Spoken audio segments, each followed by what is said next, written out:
Yes, ma'am. The recording has started. Thank you.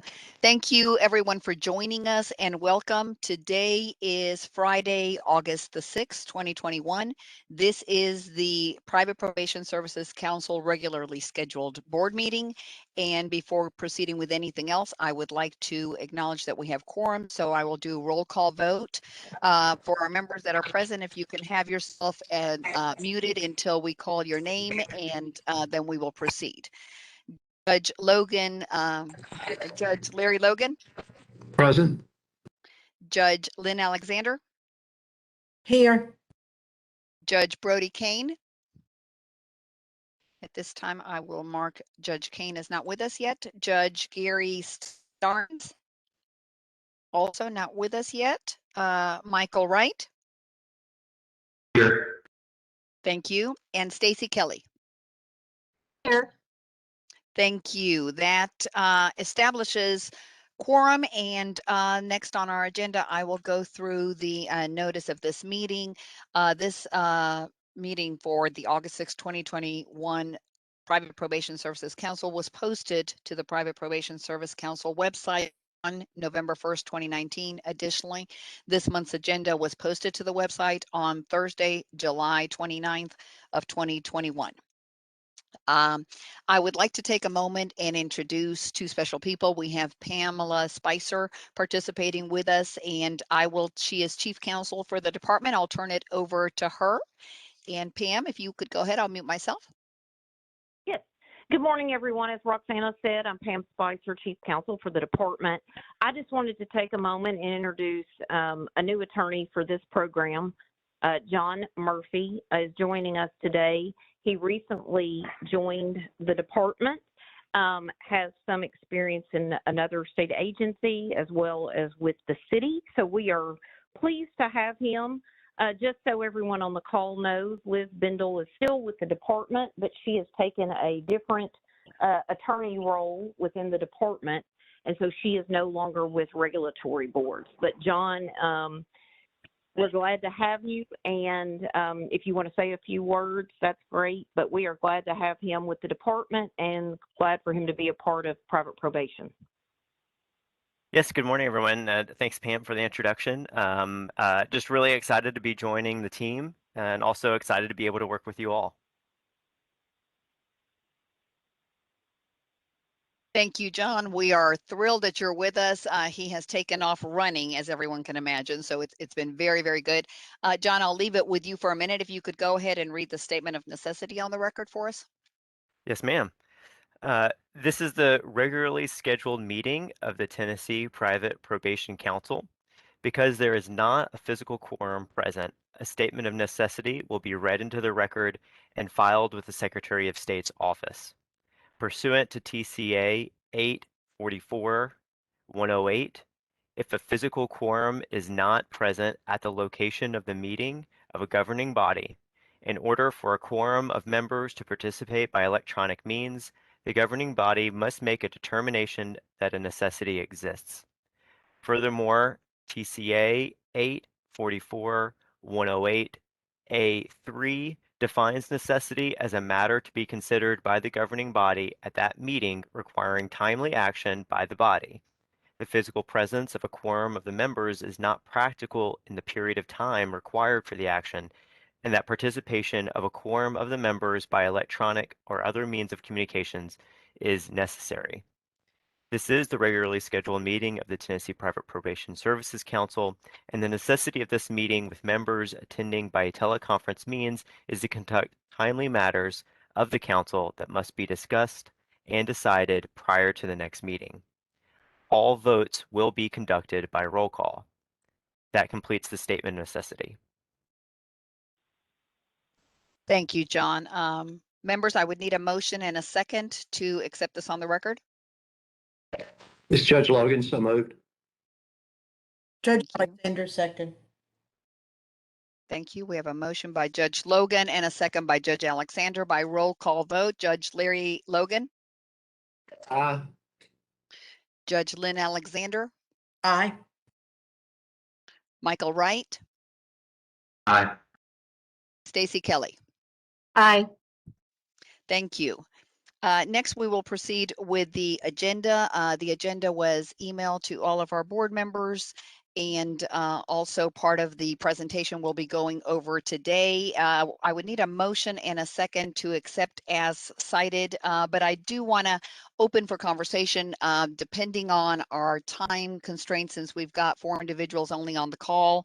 And I know that often our meeting could run a little bit past the hour. I would like the council's permission to move some items around on the agenda and present the legal report ahead of the directors, if that's okay, to make sure that everyone can participate on all of the complaints and we're not rushed through them. So I need a motion and a second with that minor adjustment to the agenda, please. Judge Logan, so moved. Thank you, Judge. We have a motion. Do we have a second? Judge Alexander, second. Thank you. We are of a motion and a second to approve the agenda with that modification by roll call vote. Judge Logan, Judge Alexander, Aye. Michael Wright, Aye. Stacy Kelly. Aye. Thank you very much. The only other item before moving on to legal would be our May minutes. Those also were emailed to all of the members for review. If there are any changes or amendments or corrections needed, please let me know. Otherwise, we would need a motion and a second to accept the minutes as they have been submitted.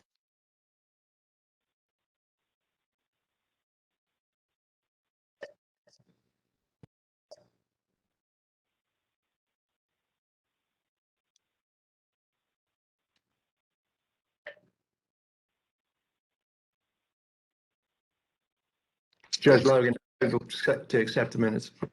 Thank you, Judge Logan. We have a motion to accept the minutes. Do we have a second? Judge, Stacy Kelly, second. go ahead. Thank you. Stacy Kelly has seconded the motion to accept the minutes as they were presented by roll call vote. Judge Larry Alexander. Thank you. Larry Logan. Lynn Alexander says aye. Thank you, Judge Alexander. Michael Wright, Aye. Stacy Kelly. Aye. Thank you. And at this time, John Murphy, I will turn it over to you, John, to go through the legal report, and then we will circle back to the director's portion. Thank you.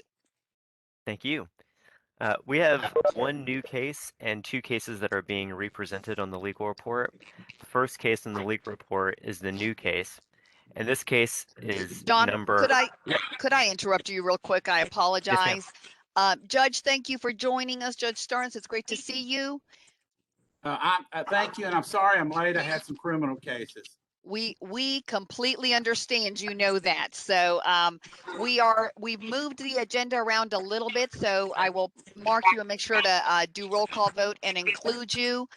John Murphy is the new attorney for the program, and we'll give you some more information on that here in a minute. We are going to go ahead and do the legal report to make sure we have plenty of time to review those cases and then circle back to the director's portion. So welcome Thank you. again, Judge. Thank you. Thank you, John. Go ahead. Yes, ma'am. This is case number 2021039011. This complaint was submitted anonymously. The complainant alleges that the respondent had promised to end a probation term early if the probationer would provide the respondent with discounted landscaping rates. The complaint further alleges that the respondent instructed the complainant that they would be violated if they told anybody. This complaint was sent for an investigation. In July 2021, a field investigator attempted to interview the respondent. However, the field investigator was informed that the respondent was in court for several days and unavailable to speak. The field investigator then obtained a sworn written statement from a respondent denying all allegations of special treatment in exchange for personal favors. Further, the field investigator obtained a sworn statement from the respondent's supervisor stating that this respondent has never received any other accusations or complaints from any other probationers and has been an exemplary employee. The field investigator also did not uncover any further evidence of the allegations. The recommendations for this case is to close and flag.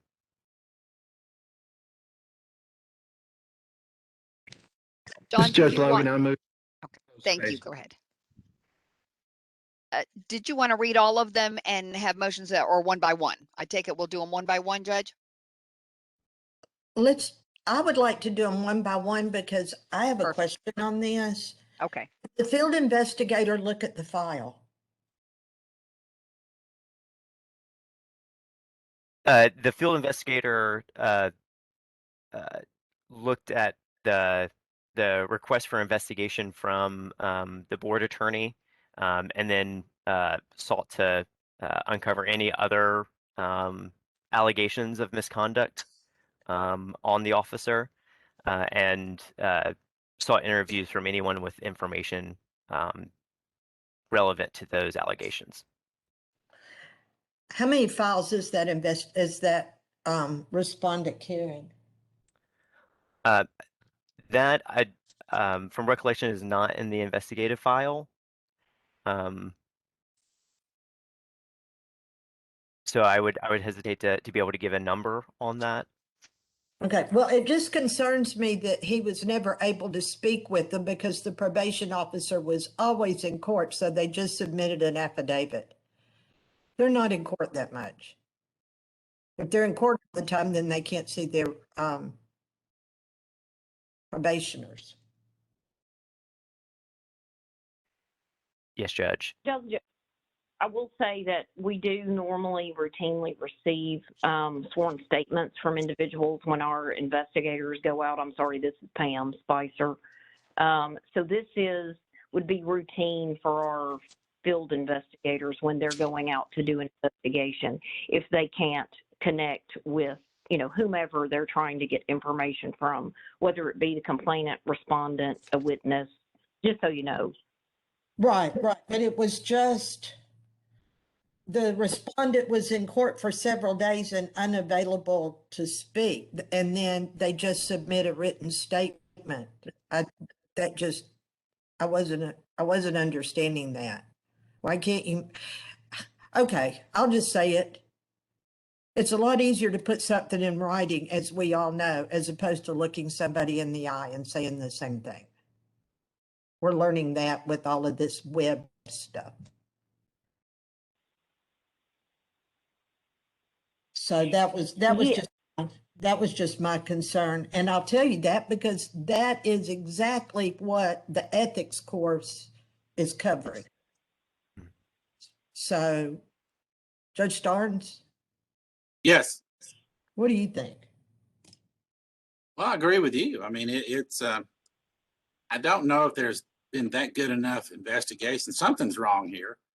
So I don't know what to do with it at this point, but I agree with you.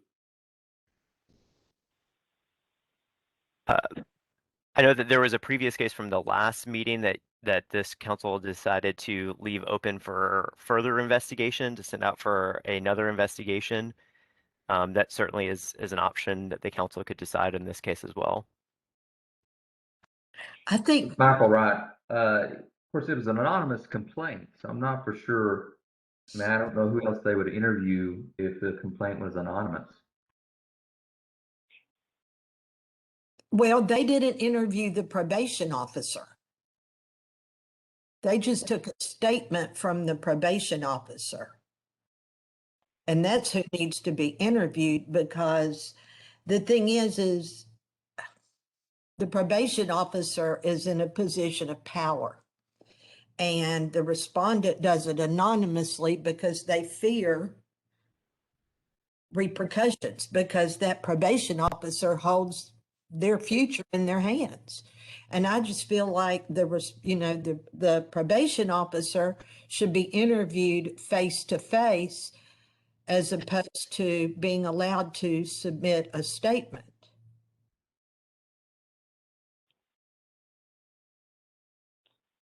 This is Pam Spicer, and Roxana, if you feel the need to interject, we're of course happy to send this back out for additional, I guess I would say, investigation to get an actual verbal, meeting with the respondent. However, just so the council knows, our field investigators are going out, and when the summary says for several days and unable to speak to the respondent, basically our investigators are assigned, let's say multiple investigations. They go out, they attempt to speak to the respondent, and it is our, I guess I would say, normal course of business that if we cannot speak to the respondent, but we can get a sworn statement, that is the directive that our investigations unit has been given. And we are happy if for this particular program, if we need to go back to the investigations unit and obtain something different, we can. But I just want the council to know that that would be the normal procedure for the department. Do they not call and set up appointments? They do attempt. I know firsthand from when I was still handling cases, our investigation unit does attempt to meet everyone individually, but at times it's simply not possible because obviously the respondent can simply, refuse to have an in-person meeting, or in this case, for whatever reason, at the time the investigator was attempting to meet with the respondent, for whatever reason, the respondent was not able to. So the next step for our investigations unit, the way they have been trained, would be to get the sworn written statement. And I'm not saying that we can't go back, but I just wanted you all to have the background. Sure. So what you're, Michael, right. So what you're saying is it's not necessarily that the probation officer refused to speak with the investigator. It just may have been at the moment that the investigator attempted to contact them, they were unavailable and then took a sworn statement as opposed to meeting in person. Correct, because what we don't want to do is have to send, for example, send the investigator back out. So on the front end, legal position would be that you go out, you attempt to meet with whomever we've requested you meet with, but if you're unable to do that within several tries, the next step is to attempt to get a sworn statement from them. Because then the next time, obviously, they could simply refuse to speak to them. I'm not saying that this particular individual would, but obviously we want to get as much information as we can as in the initial investigation. Roxanne, it's Judge Logan. Lynn's convinced me. I think we ought to tell them that they'll either meet with the field investigator or the complaint will be taken as admitted. That sounds like a motion, Judge. I mean, or at least you're all in agreement that just closing it isn't good enough. What would the recommendation then be? Simply to go ahead and send something in writing to the individual with the council's decision that they do need to meet in person? I think that they need to meet it. I just feel they need to meet in person. We do not get that many complaints. Right. We're a very small board, but we are under a lot of scrutiny and justifiably. And I just think, like I said, that it's easy for someone to make an anonymous complaint, but they're vulnerable individuals. And I think the least that we could do for someone is to meet with the respondent face to face. Correct. Yes. It's real easy to say, oh, I'm in court. Oh, I'm in court. That sounds real important, but they're not in court that much. Right. I think for John's recommendation on this, we're on complaint number 1. We need a motion with the recommended language, which sounds like it is to send the field inspector, to have the field inspector investigator continue communicating until there is an in-person meeting. Yes. And I would recommend that we leave this one open for further investigation for an in-person meeting. That would be my motion. John, are you good with that? Do you need any clarification? That's good with me. Thank you. The only thing I'm going to say is obviously if the respondent refuses cooperate, we will just read this and notify the council as such. Yes. Okay. So we have a motion to leave this case open and flagged and have legal counsel recommend the investigator continue calling until there's an in-person meeting and the case then can proceed. Do we have a second? I'll second the motion. Judge Starnes. Just start. Yes, thank you. I've got you, Judge. Thank you. We have a motion and a second by roll call vote. Judge Larry Logan, Judge Lynn Alexander, Aye. Judge Gary Starnes, Aye. Michael Wright, Aye. Casey Kelly. Aye. Thank you. We'll move on to complaint number 2. Thank you, Roxana. This is a represent from the previous meeting of the council. It is complaint number 2021009361. This complaint the council addressed during its May 7 meeting. However, the respondent is respectfully requesting the council revisit its earlier decision of the civil penalty amount of $54,000. The respondent sent a letter indicating that they are unable to pay this total amount. The respondent has requested that the council reconsider the amount of the civil penalty. Also, the supervising judge has sent in a letter of support that is praising the service of this company that it provides to the court. The judge was informed of this situation directly from the owner of the company, and the judge had not been aware of severe health concerns of the owner that had gone through during this time period, or the significant loss of administrative assistance. The supervising judge provides they had extensive conversations about the respondent's circumstances and their finances. Further, the supervising judge believes that should the $54,000 civil penalty stand, it would have a devastating impact to their court and their community. The supervising judge has made a recommendation to the council that the respondent pay $500 a month for a period of 24 months. And if the respondent has fully complied with the terms and they make all their payments and maintains no new sanctions, that the remaining balance of the civil penalty be waived. And the recommendation is really to have a discussion from the council, considering the extensive conversations that this council had on its previous meeting.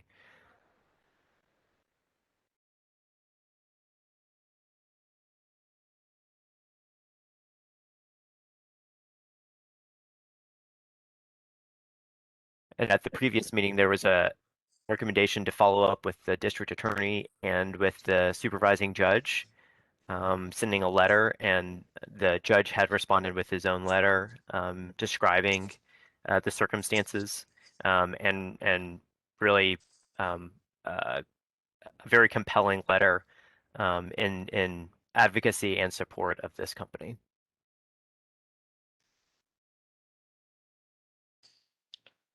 Thank you, John. Why didn't the supervising judge know about the health of the owner and what was going on? And Judge, if I could, I She think say- John read that the judge did not know. They did. The judge actually was not aware that the company hadn't renewed or done the quarterly reports, but the judge was very aware of the health concerns, not the full gravity of it. He knew that there were health concerns and some administrative people having left, but not the full extent. And so upon the owners connecting with the judge and coming, acknowledging all his mistakes before our letter reached them, this individual went directly to the judge and then shared more information on the health, everything that was going on from, cancers, concerns, testing, chemo, just everything. It definitely was not the unique situation of someone simply being sick. And so the judge got the full extent of it upon this, but had just general information prior to that.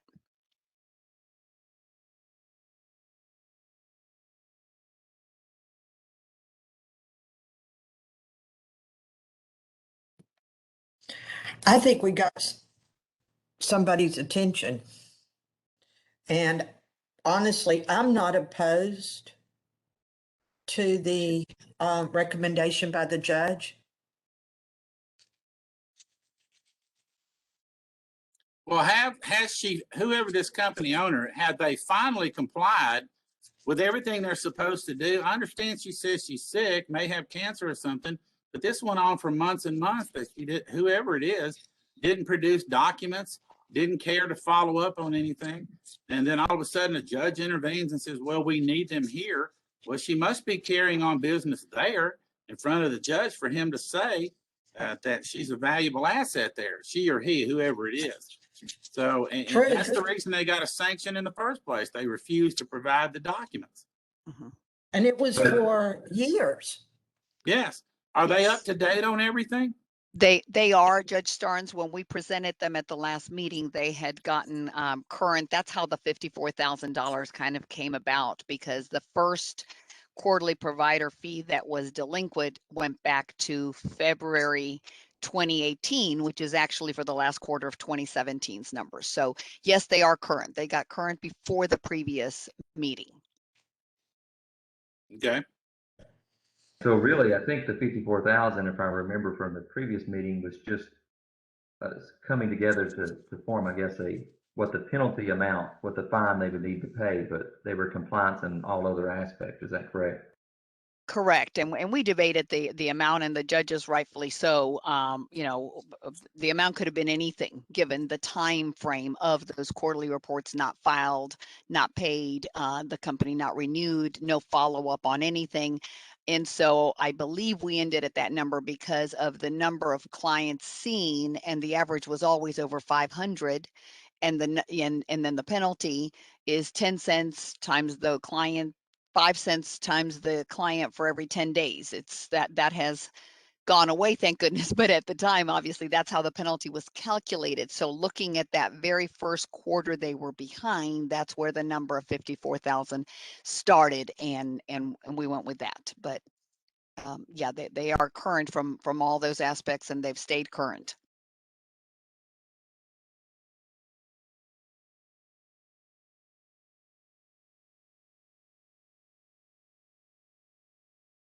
So they're wanting to reduce it from 54,000 to 12,000. I had to get my calculator out. Yeah, yes, Judge. And that is the proposal. It is up to you all. That is, as John stated, the judge's letter is very thorough, very detailed with the health situation, everything else this company does for them, even outside of the private probation, with other monitoring things. So, so they're making money. They're making buck. Well, and in the judge's words, obviously the company could not, under any circumstance, pay the 54,000. That is very clear, and so that's why the judge is proposing this, along with the commitment from the owner that they would be able to do the 500 a month. Yeah.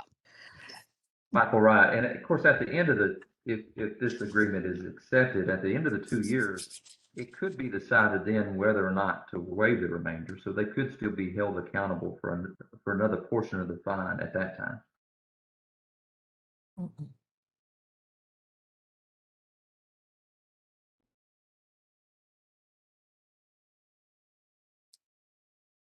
And why is a judge negotiating on their behalf? Yeah. And the thing is, if they're making $40 a month, which is what they're making on just the people that they are monitoring just as probationers. How many people, didn't we say they had 500? The average is 500, yes. Why couldn't they? I think the focus needs to be on what's a reasonable fine, not so much, what we feel that they're making. Right. Oh, but that is something we're supposed to consider.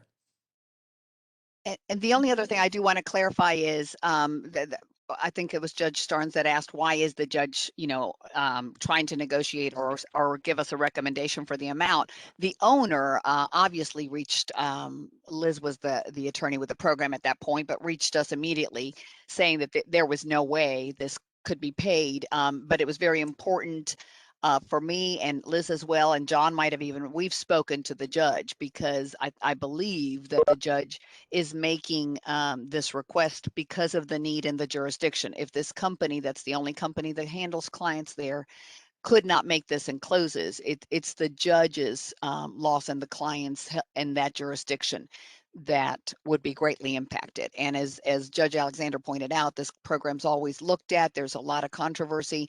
His statement specifically goes to those situations and those jurisdictions that cannot afford this to be paid for or carried by the jurisdiction. It has to end up coming from something like a private company, and the judge truly values what this company does, which is probably the main reason that they've suggested a different amount.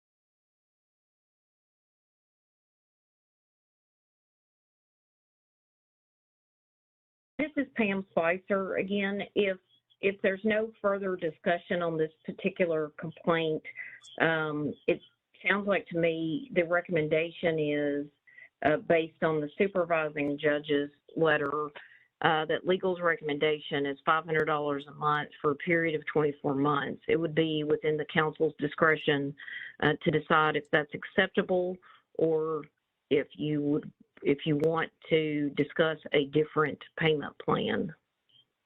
But it does sound like the recommendation also includes if the $500 a month payment meets all of the terms, meaning that each payment comes in each month for 24 months, and there are no new complaints, that the balance of the civil penalty would be waived.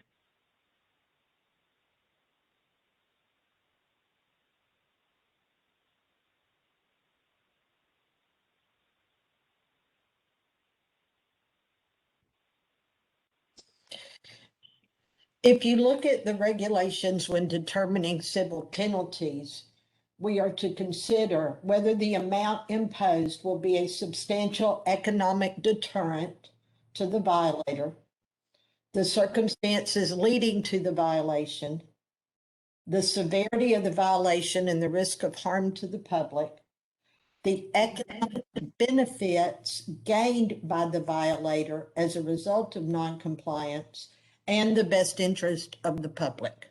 And that's what we're to look at.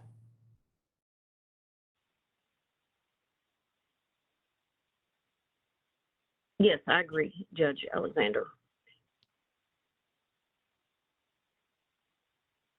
And it is obviously within the council's discretion to leave the prior decision in place, but I felt like it was important for the council to know, especially when we receive a letter from a supervising judge, for the council to know that a judge has made a recommendation and expressed some concern, as Roxana indicated, about what may happen if the penalty is left in place. But it's ultimately the council's decision. Is there anything that says the penalty can't be paid over 2 years or 3 years, that it can't be set on a payment plan? No, it can be set on a payment. No, there's nothing that says it can't be set on the payment plan, to be clear.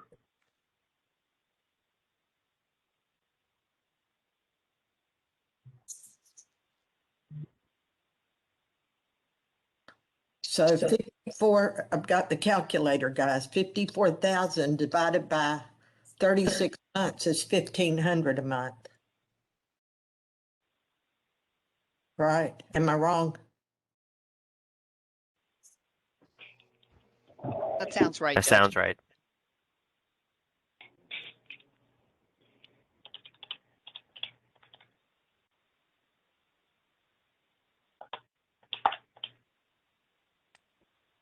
This is Judge Logan. I wouldn't have any problem with cutting them some slack. I don't get that close to my probation service, so No. that I would write a letter to that, that bores on some problems. I've told them from the start, they're on their own. I don't supervise them. I don't do anything. They're witnesses in my court and they perform a service. But I've got no problem. We say to do, and they give us reports. That's it. And then Yeah, Right. there's, we rely on those reports to make our decisions. that's right. And this judge has put himself into an ethics violation here by writing on their behalf when judges are supposed to be independent, and he's now obviously favoring keeping this company. I don't know if there's others there that compete with him, but it's a real problem. And I don't know who the judge is.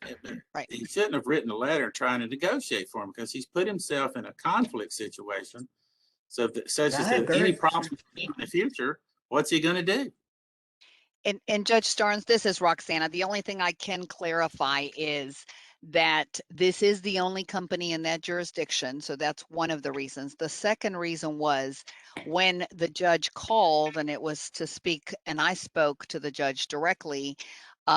Given everything the judge stated, I was the one that said, can you put a letter together stating what the company does for you? In other words, that they provide service, that their service is something you value, and the financial situation of your jurisdiction without the company. And so, because again, we are always looked at, as should these private companies even exist? And in this situation, that is what his statement talks about more so than the company is fantastic and I have a close relationship with them. It is my jurisdiction needs it. And yes, the company has done a good job.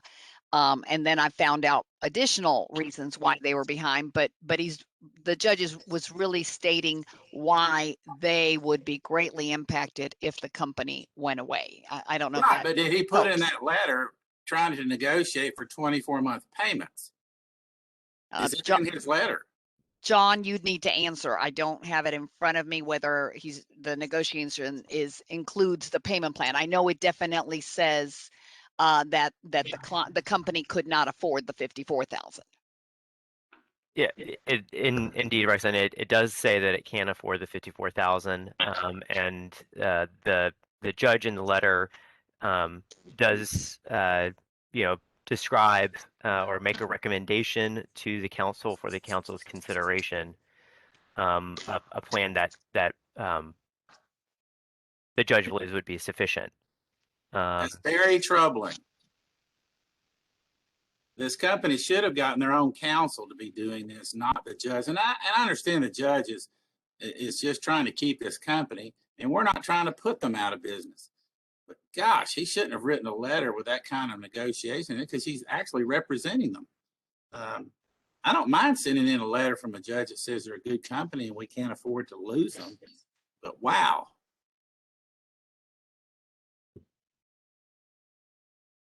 What's everybody want to do?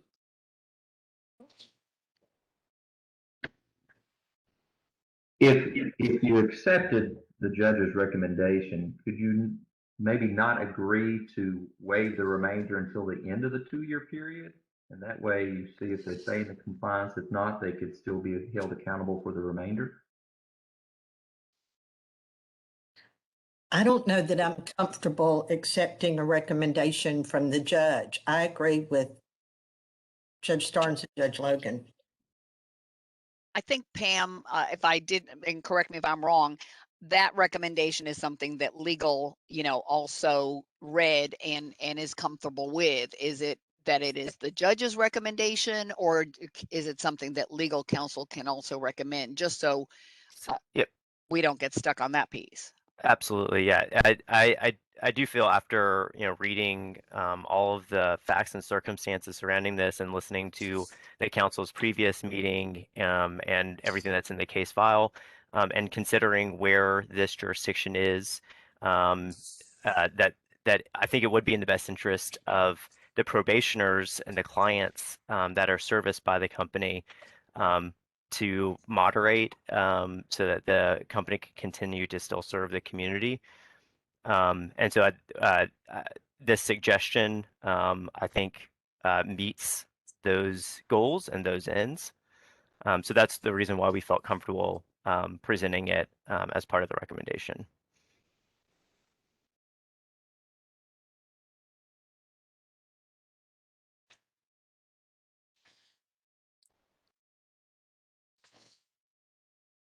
Is there a way to have this company get their own counsel to write a letter to negotiate on their behalf, so we don't have to rely on something from the sitting judge in that jurisdiction who clearly has an ethics violation with this? I guess this is my understanding. This is legal's, I guess, recommendation as well. Correct. Again, this is Is this- Pam. Obviously, we could not force anyone to get an attorney. The respondents can negotiate on their own behalf. And I guess based on the statements that have been made, both by Roxana and John Murphy, it appears that the supervising judge, while you all have some concerns about the recommendation, it appears that that is, for whatever reason, what they thought was I guess, reasonable amount. Of course, legal's reviewed the file, and while it's ultimately up to the council, I agree with John Murphy's statement that I guess basically what he is saying is we may end up putting this person out of business depending on how much they have to pay per month. And I'm not saying that you all couldn't do a payment plan, extend the months, make the payment higher, as was suggested by Judge Alexander. But this is legal's recommendation at this time.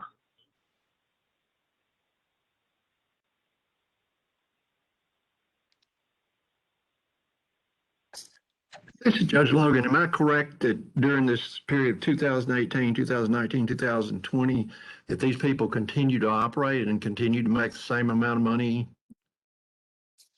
Yes, Judge, you are correct. That was the original presentation at our meeting in May. Yes. I don't want to put them out of business, but it sounds a little weak to argue that, I was sick and I couldn't send in the quarterly fees and the reports, but I could continue to operate my business at 100%.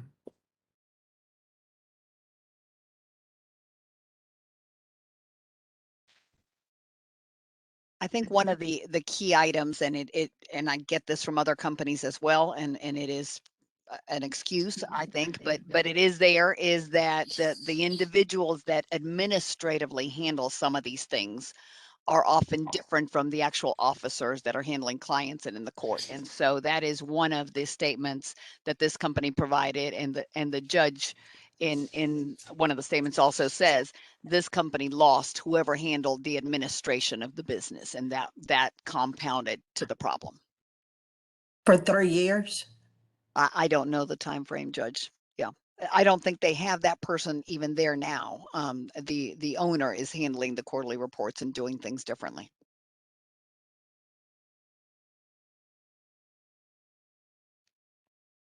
I just don't see how $1,000 a month is going to put them out of business. If they're doing probation, especially if they're doing probation and electronic monitoring. Would, this is Pam Spicer again, would the council be comfortable with $1,000 a month for 24 months? And if the terms are complied with, meaning each payment comes in timely every month for the 24 months, and no new complaints are received, that the remaining balance of the civil penalty would be waived.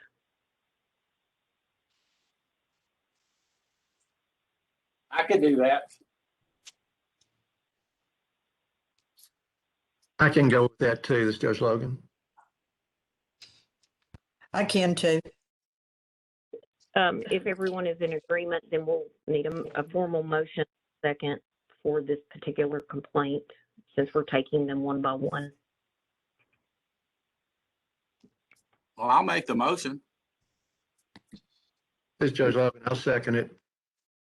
Thank you. We have a motion by Judge Gary Starnes and a second by Judge Larry Logan. And that motion is to make the civil penalties in a payment plan arrangement for $1,000 a month for 24 months. And as long as the dates and the amount are complied with timely, then at the end of the 24 months, the case would be considered closed. Is that accurate, judges? Yes. Thank you. By roll call vote, Judge Logan,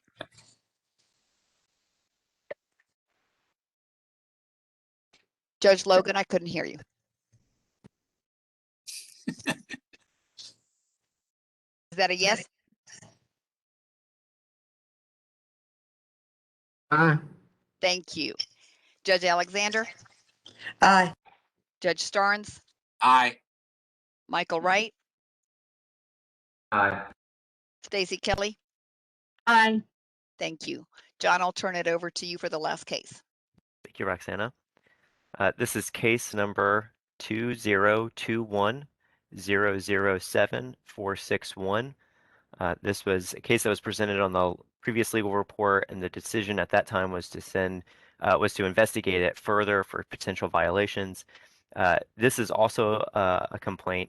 Excuse me. At that time, the council decided to keep the complaint open pending further information of potential violations, whether this company and the probation officer would continue to provide probation services for Smith County or elsewhere.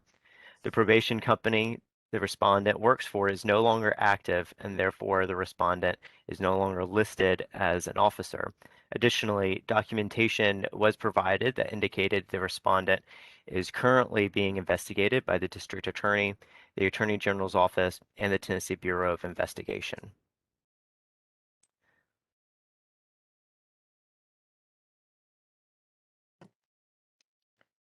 Well, I'm glad we asked for further investigation.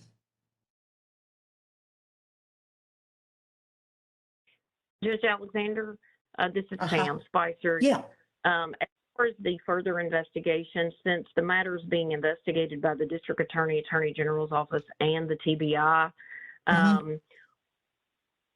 probably the best thing for this office to do at this point is to put it in what we would refer to as litigation monitoring, to not interfere with the investigation being conducted by these authorities. We can monitor the investigation and then report back to the council when these authorities complete their investigation, and then see what we want to do from there. That would be my recommendation at this point. Oh, I definitely agree, but what I was, my little comment was, initially, everything was all good. That was what we got back, reading this correct. The field investigator determined the respondent was doing everything they were supposed to, and they were following the rules, and we asked for further investigation, and come to find out there was more to the story, which makes me feel more comfortable about asking for further investigation on the earlier one. But I agree with you 100%. Yes, that makes perfect sense. So if everyone is in agreement, we will move that to litigation monitoring, and then we can continue to update the council as we receive additional information. Sounds good to me. Thank you. So I believe we've got Judge Alexander agreeing with the recommendation, which is to move this case forward with litigation monitoring. Was that a second that I heard after, Judge Alexander? I'll second it. Judge Starnes, thank you. We have a motion and a second by roll call vote. Judge Logan, Aye. Judge Alexander, Aye. Judge Starnes, Aye. Michael Wright, Aye. Stacy Kelly. Aye. Thank you very much, Council. That concludes the legal report. So we will move on back now to the director's report part of the agenda. On the presentation documents that I emailed, page 7 has the director's report, starts with the budget. The budget is as of May, and at this time, the May numbers show a deficit of $23,638. If you look at the numbers below that, last year we also ended the fiscal year with about a $20,000 deficit. Our number of clients have declined throughout the entire state. And so I don't know that this has a perfect solution. We have a reserve of $667,198 sitting there. And of course, all of our members are aware between the fee reduction for the quarterly provider fees, which was a great thing for the clients. You know, this has had an impact, but I don't foresee a big change. I don't see any reason, and I welcome any other conversation, but I don't see a reason to increase the renewal fee. It's $100 for the companies every year, and the client's amount is pretty low. We are now going to really enforce compliance on the companies, compliance with the quarterly reports, with the renewals on time, with the proper documents on the renewals, the bond form, all these things we addressed at the last meeting as well. I just wanted the council to be aware that we would probably end in a deficit again this year, but other than reviewing expenses, generally what's causing the numbers is the reduction in clients and then just the distribution of general expenses we have to pick up our share on. Did you have any questions, judges or members? Okay, hearing none, I will proceed to our next item, which is the 2022 meeting dates. That I will need a motion to proceed with. You should all have the Word document with the dates, but I will make sure to email them to everyone as well so you can mark your calendars. Are there any needed changes? And if not, we would need to motion to accept these and add them to the website. Slogan, so moved.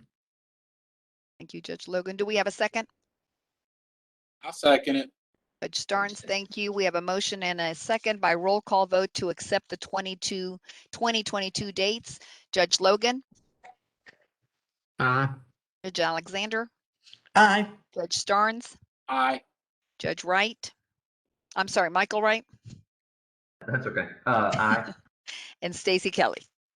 Aye. Thank you. Next is our election of officers. It is that time again. And so I will turn it over for conversation. I would need a recommendation for a chair and vice chair for the next year.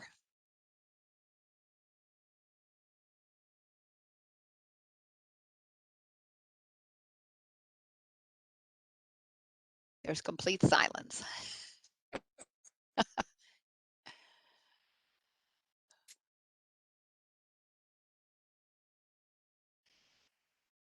So currently, we've got Judge Larry Logan has been our chair, and Judge Lynn Alexander is our vice chair. I welcome any other suggestions but I do want to thank them both to start out with. There's occasions where we are called in for meetings with government operations committees or different things, and it has been amazing to be able to count on all of you as being available. But I know both Judge Alexander and Logan have been able to make some trips here, so I want to thank you in advance. Michael Wright, if they're in agreement, I would make the motion for them to continue in their positions. Thank you, Mr. Wright. We have a motion, if they are in agreement, for Judge Logan to remain the chair and Judge Alexander the vice chair. The motion is made by Michael Wright. Do we have a second? In any conversation, judges, this would be your chance to also say this isn't working. I'll second the motion. Thank you, Judge Starnes. Okay, we have a motion and a second. Let me go ahead and proceed with roll call vote. And then if there's any discussion afterwards, we can definitely come back to that. Judge Logan. Aye. All right, thank you. Judge Alexander. Aye. Judge Starnes. Aye. Michael Wright. Aye. Thank you. And Stacy Kelly. Aye. Thank you all very much. All right, the last item that I have before new business is an update on the continuing education ethics course. This course is ready. Both Glenn Kopchak and myself have done testing, reviewing, made some changes. Judge Alexander, I'm happy to turn it over to you for you to share with everyone your views. And so then if anything else is needed or you have questions, I'll come back in. Thank you, Roxana. I did, full disclosure, it's a little lengthy and I did not watch the entire thing, but it was the way that it's broken down. I believe it was 7. Was that correct, Roxana? 7 segments? Yes, Judge, that's correct. And I each one think- with and its own I made quiz. it well into the 5th segment. I was very impressed. It was very professional. It addressed what I felt were issues, and obviously it even addressed an issue that came up with us today on what you know, what you can and cannot do when supervising what I have always referred to as probationers. I like the fact that they always referred to them as returning citizens. I believe that I just felt it was nice that was kinder. I like that they dealt with gray areas. The whole format was there's a video where there's an instructor and then there's a vignette, a little back and forth between, let's say, the probation officer and their supervisor. There were those type situations, as well as the probation officer and their quote unquote returning citizen. I went a step further and asked, we now have a in-house probation company. And I asked the lady that supervises to step in and showed her the format and discussed one of the vignettes. And she liked it. And she even said she thought the fact that the information that was being provided was consistent information to all of the companies. There was one situation that I really, really liked, and that was the one I wanted to talk to her about, which was, and you guys, you all see this. The lady is on probation. One of her requirements is she has to be employed. Now, this probation officer does home visits. So she does a home visit, and there are a 10-year-old and a 6-year-old at home alone. And they discussed, rather than violating this individual. Now, this one, I believe, was on parole, and she's like, please don't send me back to prison. But they discussed the entire situation. And I liked that because it was more realistic. I'm not going to agree or disagree with any decisions that they make because that's their job.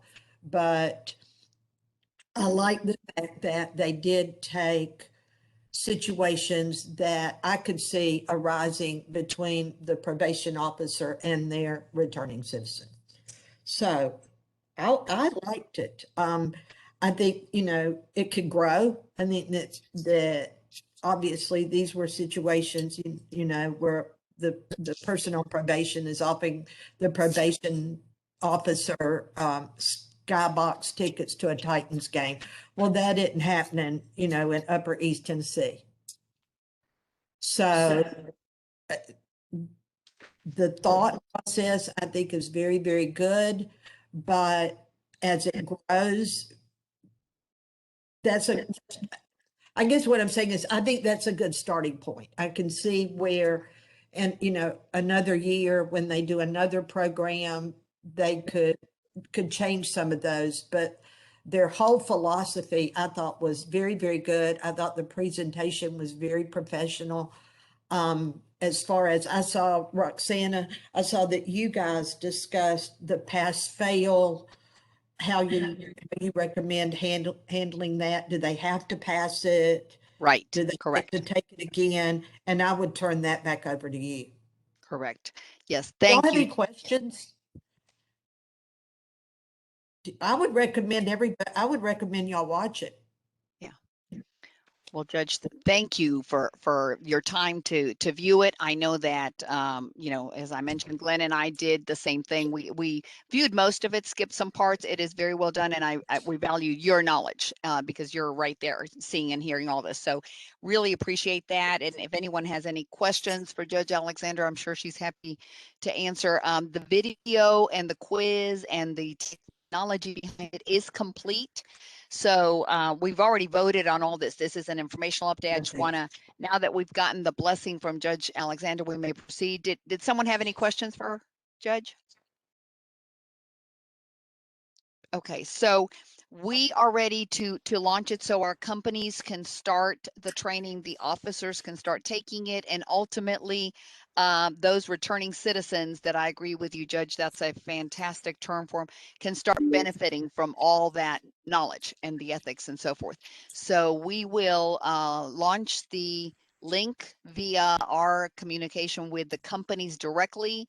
The officers will be able to get certificates. This is something then in the next renewal cycle, all of the officers should be taking it. It's the 2 hours that we are requiring out of the 8 that they need for continuing education. And, we'll expect to see those certificates and have it there. Our plan was not to have the link on the board's website, but if anyone, on the council has a different philosophy, let me know. As we've discussed, the bill for this went out through contracts. It's been done really well.